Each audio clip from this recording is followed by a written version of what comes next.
దివి నుంచి భూమికి దిగి వచ్చిన దివ్యాత్మ స్వరూపులందరికీ కూడా ఆత్మ ప్రణామాలు. ముందుగా మన జగద్గురు బ్రహ్మర్షి పితామహ పత్రిజీ గారికి, అమ్మ స్వర్ణమాల మేడంకు ఆత్మ ప్రణామాలు. గురువు గారికి, గురువు గారైన సదానంద యోగీశ్వరుల వారికి ఆత్మ ప్రణామాలు. ప్రతిరోజు నిత్యం మనకు ధ్యానాన్ని, ఆత్మ జ్ఞానాన్ని అందిస్తున్న మునిబాబు సార్కు, సుగ్నా మేడంకు ఆత్మ ప్రణామాలు. ఆత్మ ప్రణామాలు ఫ్రెండ్స్. మనం స్వాధ్యాయనంలో భాగంగా సీతాయనం అనే బుక్ను చదువుకున్నాము. ఇప్పుడు ఆత్మాయనం అనే బుక్ను చదువుకుంటున్నాము. నిన్నటి ఆత్మాయనంలో చనిపోయిన ప్రత్యేకమైన స్నేహితుల్ని కానీ బంధువుల్ని కానీ కలవాలంటే అక్కడ స్థిరంగా ఉండే వాళ్ళ నుంచి చనిపోయిన అక్కడికి ఎక్కువ కాలం వెళ్ళి ఉండే వాళ్ళు కొంతమంది ఉంటారని, వాళ్ళని ఈ మధ్యకాలంలో మరణించిన వాళ్ళు వెళ్ళి కలుస్తూ వాళ్ళ దగ్గర జ్ఞానాన్ని తీసుకుంటూ ఉంటారని నిన్న మనం స్వాధ్యాయనంలో చదువుకున్నాము. ఇప్పుడు అక్కడి నుంచి చదువుకున్నాము. ఇక్కడ భూమి మీద బ్రతికుండగా ఒక విదేశానికి కానీ, టూరిస్టుకి కానీ, అక్కడ స్థిరపడటానికి కానీ వెళ్ళినప్పుడు కొత్తల్లో అక్కడ ఉంటున్న స్నేహితుల సాయం మీకు అవసరం అవుతుంది కదా, అప్పుడు వాళ్ళని కలుస్తారు కదా. అలాగన్నమాట. ఎట్లాగా అక్కడ ఉన్న వాళ్ళని ఎలా కలుస్తారు అని అంటే, మనం విదేశాలకు వెళ్ళినప్పుడు అక్కడ మనకు తెలిసిన వాళ్ళని కలుస్తాం కదా, టూరిస్టులు కానీ, గైడ్లను కానీ అక్కడ కలిసి, ఇక్కడ ఆ ప్రదేశం అంతా మనకు తెలియదు, మనం కొత్తగా అక్కడికి వెళ్తుంటాము. అప్పుడు అక్కడ అంతా తెలిసిన వాళ్ళని మనం టూరిస్టులు కానీ, గైడ్లను కానీ వాళ్ళ దగ్గరికి వెళ్ళి, మాకు ఇదంతా కూడా మీరు చూపించాలని చెప్పేసి మనం ఓ ప్యాకేజీ మాట్లాడుకొని వాళ్ళతో అదంతా కూడా ఆ దేశం అంతా కూడా తిరిగి చూడటానికి, అక్కడ ఉన్న కొన్ని ప్రదేశాలని, ముఖ్యమైన వాటిని చూడటానికి మనం ప్రయత్నం చేస్తాం. అలానే పైలోకాల్లో కూడా అక్కడ మనం కొన్ని విషయాలు తెలుసుకోవాలంటే మనకన్నా ముందు మరణించి పైకెళ్ళి జ్ఞానులు, జ్ఞానంతో ఉన్న మాస్టర్స్ ఉంటారు అక్కడ, వాళ్ళ దగ్గరికి వెళ్ళి మనం అక్కడ జ్ఞానాన్ని పొందుతాము అని చెప్తున్నారు. హాస్టల్ ప్రపంచాన్ని కొన్ని భూమికలుగా లేదా తలాలుగా విభజించవచ్చు. పైన ఉన్న లోకాలని కొన్ని భూమికలుగా కానీ, కొన్ని తలాలుగా, కొన్ని లోకాలుగా కూడా మనం అక్కడ విభజించుకోవచ్చు. అలా రకరకాల తలాలు ఉంటాయని తెలుసుకోవటం అవసరం. ఇక్కడికి వెళ్ళంగానే ఒకటే అనుకుంటాం మనం, స్వర్గం, నరకం, ఈ రెండే ఉన్నాయి అనుకుంటాం. అసలు అవి రెండు లేవు అక్కడ.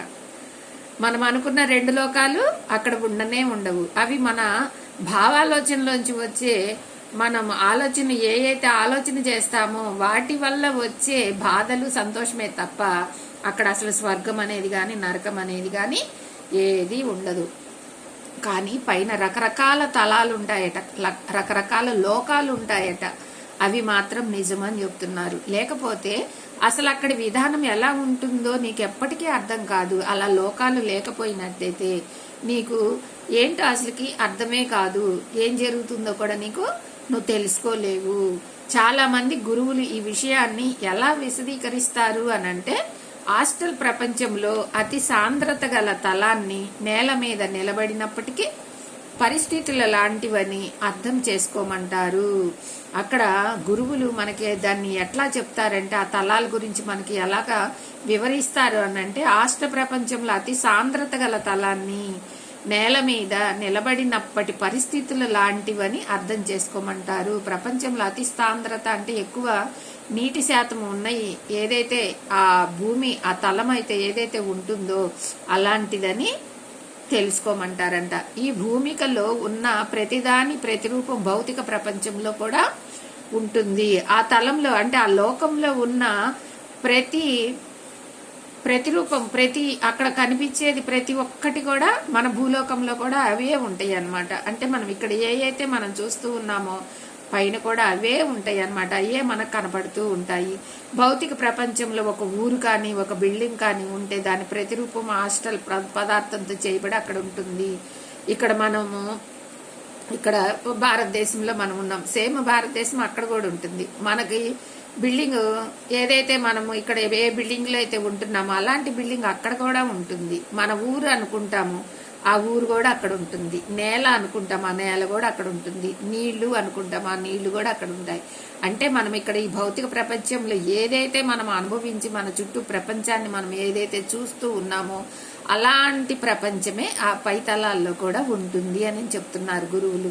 అందుకనే నువ్వు భౌతిక ప్రపంచంలో ఏదైతే అనుభవించి వస్తావో అలాంటిది ఇక్కడ అనుభవించవచ్చు. ఇక్కడ కూడా అలాంటిదే ఉంటుందని చెప్పేసి గురువులు చెప్తున్నారనమాట.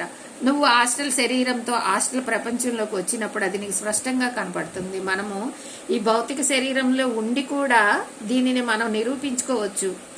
ఇప్పుడు మనము ఎక్కడైతే ఉంటున్నామో అక్కడ ఉన్న ప్రదేశాన్ని మనం హాస్టల్గా పైకి వెళ్ళినప్పుడు, అంటే హాస్టల్ ఆత్మస్వరూప రూపంలో పైలోకానికి వెళ్ళినప్పుడు అక్కడ కూడా అలానే చూస్తాము. చూడండి, మనం కళ వచ్చింది అనుకుని తెల్లవారి పొద్దున్నే ఆ కళ చెప్పేటప్పుడు మన ఇంట్లోనే నేనున్నాను, మన ఇంటికి ఒకళ్ళు వచ్చారు అని చెప్తుంటాం. అంటే మన ఇల్లు అంటే ఇక్కడ ఈ భౌతిక రూపంలో ఉంటున్న మన ఇల్లు, అక్కడ పైతలాల్లో కూడా అదే ఇల్లు అనమాట.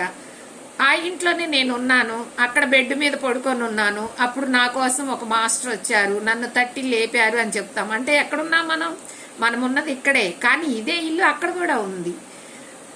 ఇది మనం ఎలా తెలుసుకోగలమనంటే హాస్టల్ ప్రయాణం జరిగినప్పుడు మనం తెలుసుకోవచ్చు, అలా తెలుసుకోవచ్చు.